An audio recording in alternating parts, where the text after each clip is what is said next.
All right, welcome back to the Onebar and Lupagus show. I'm Onebar with Lupagus. Adam Schefter on ESPN this morning talking about our boy, J.J. McCarthy. We're going to be talking about what he said and if we believe it and if we think it'll happen. A lot of ifs. Before that, hit that sub button. We're like only 100 away from 13,000 subs. Yeah, and before all this, Happy New Year, everybody. It's 2025. Vikings in the throes of a Super Bowl run right now is what they are. I wish I had a kazoo. Be really nice. Yes, Happy New Year to everybody. But let's just lay it. I'm going to paraphrase here what Schefter said. Long story short, there's too many teams that need a quarterback in this year's draft, and there's not enough quarterbacks. There are going to be very quarterback-needy teams out there, and he didn't say he thinks. He said the teams will be calling the Vikings about J.J. McCarthy. He also went on to say, and Vikings might just say no, and that's the end of it. But he also said, with Sam Darnold, who knows what's going to happen. So we got to talk about it. Yeah, there's a couple things. Let's just first talk with J.J. McCarthy. We love him as a prospect. We fell in love with him last year through the draft process. He looked good for he looked good in the preseason training camp. Looked good in the one preseason game he had. A lot of potential there. But also, you got Sam Darnold, who's balling his ass off. I love J.J. McCarthy. Vikings love J.J. McCarthy. But this is something that you really have to think about, because what it really comes down to is you need to find a quarterback, and the Vikings have found a quarterback with Sam Darnold. Yes, and I forgot one thing. He said the compensation would be they would get back what they put into him and more. Also, some draft gurus out there saying if J.J. McCarthy was in this draft, he'd be the quarterback taken, which is absolutely insane. Drives the price tag up. So, yeah, you said it. Did we find our quarterback? Do we want to shell out all that money? There's a lot of questions with it, but it's just crazy that we've come to this point. Like, that it's even a discussion. I mean, J.J. McCarthy was our boy. Sam Darnold wasn't supposed to be good. This is happy times. This is a good problem. Well, and here's the thing you got to really weigh and think about, like, what is sexier to you, having J.J. McCarthy as your future and a ton of cap money to spend the next couple of years, or potentially having Sam Darnold and maybe, you get the third pick, you get a Mason Graham, you still have your first pick, and you still have a lot of draft capital now. You could build around with some young guys to go along with the contract and to get with the Sam Darnold. So both of these options look very good to me, and it's hard to decide on which one's better. Yeah, I mean, it's going to be easier to decide in a couple of weeks to see what happens with the playoffs, see where it goes.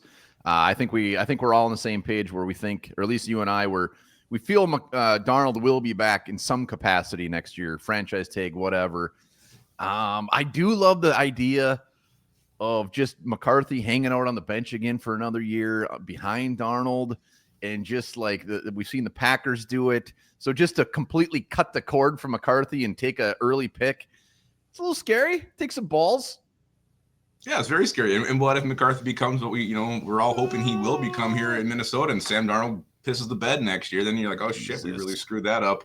But again, I mean, Sam Darnold in this offense has proven to be just a perfect match. He's balling his ass off, the way he feels pressure, steps up in pocket. And then you start thinking, like, you get maybe Mason Graham, someone who can dominate up front on that D line.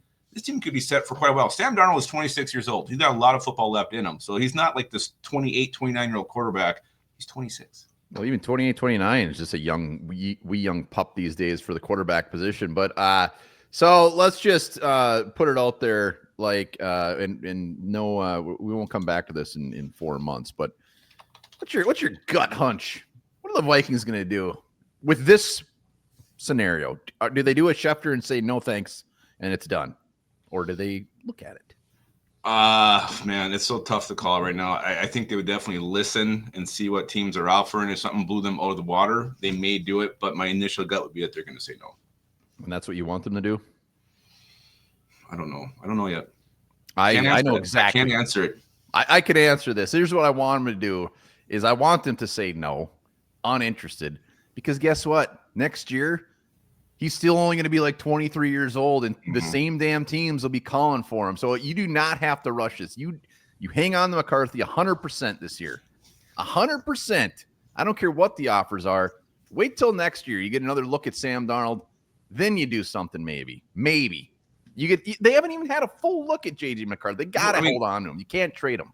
The thing that makes it a little more pressing this year is the fact that, there's all these teams, top part of the draft, who need a quarterback, and there's 2 prospects available. So what you get this year maybe much more sexy, much more tantalizing what you're offered a year from now.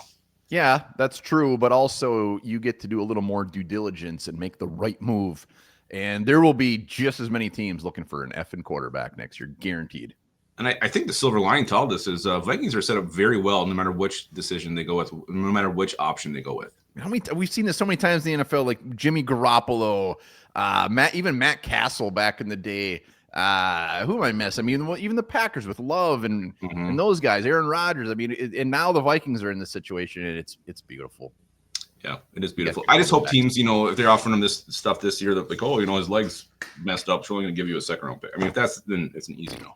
No, it's got to be above and beyond. Above and beyond. Let us know in the comments. Again, this is coming from Schefter. Smart dude, knows his shit. Usually fairly reliable, so I love it.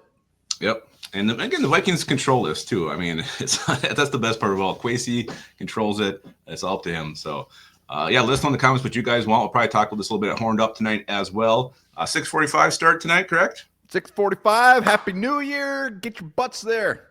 And remember this. The actual notion of a ball dropping to signal the passage of time dates back long before New Year's Eve was ever celebrated in Times Square, all the way back to 1833. Good year.